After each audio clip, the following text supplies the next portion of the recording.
If you're working in Microsoft Word, and in this video I'm going to show you how to easily save a Word document as PDF.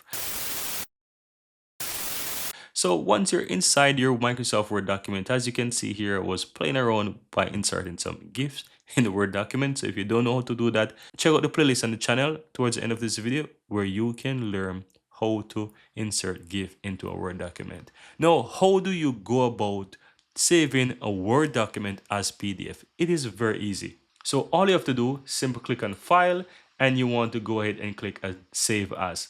Now go ahead and choose where you want to save the document. So I'm going to click on Browse, and for the purpose here, I'm going to put it into my Downloads folder. Now once you go ahead and choose where you want to save it, and you want to go ahead and rename your document, you can simply go ahead and name it, I don't know, Test. I'm going to put that Test. Now you can see this section here that says Save As Type. You want to click this drop down, and from here you will find a PDF, right? So you want to select PDF. It will change it to PDF for you, and as you can see, it changes the name to test.pdf.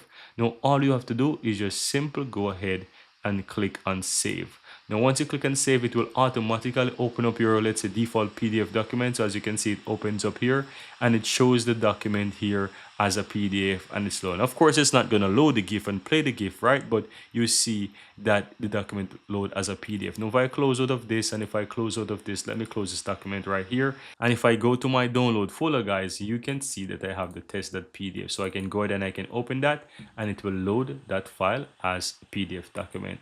So guys, that's how you go ahead and easily save a Word document as PDF. Here you have it, guys. I really hope you found value within this video, and if you do, don't forget to take a moment to give this video a like and hit that subscribe button so that you'll never miss out when I release future videos just like this one. Thank you guys for watching, and see you next time.